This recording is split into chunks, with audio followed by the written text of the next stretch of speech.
I'd done as much preparation as I could in terms of I had completed my B licence and my A licence as a player. So I had them in place.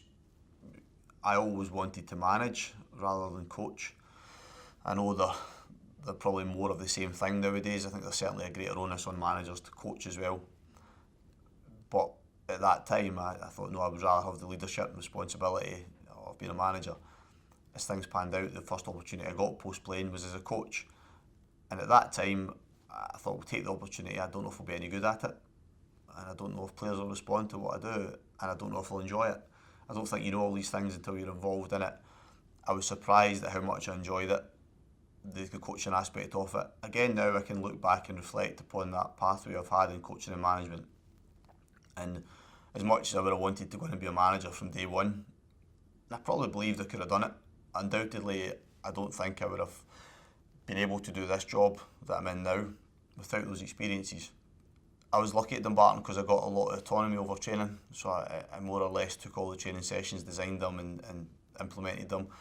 So that was a brilliant learning experience. And then at Hearts, to adjust my own mindset to deal with anything working from 16-year-olds to 20-year-olds, and very different, different capabilities at different stages of their maturity emotionally, and you have to adjust your methods as well. So it was in between there was challenging periods within both roles, but on reflection, I think I've certainly helped me get to the position I'm in now. Some managers and coaches will have a very defined approach to the game, and they'll have that before they even get the opportunity to coach and manage. I think my pathway into that meant that I was always having to evolve and adapt and change depending on the league I was in, the group of players I was working with, the age of players I was working with. I think that helped me then be adaptive. But when I got the chance to be a manager in my own right, there was core aspects of how we train that were then we wanted to take on in a match day. So the intensity and the tempo and the energy of how we train were really important for me, and I always expected my teams to reflect that in the manner they played. Now the system that's implemented in and what you're asking them to do can change, but those core aspects are there.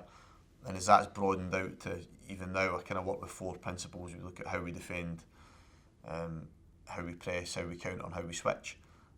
But these can encapsulate so much within a game, but they're the 4 areas we really break it down to all the time, whether it's training and then on a match day. So those elements have kind of stayed with me through that progression at St Mirren into the job now and what we're trying to do and how we're trying to play as a team. But I think you've always got to be prepared to adapt, because you're not always going to have those raw materials at your disposal, particularly when you change job. Sometimes that can take a period of time to implement completely as well.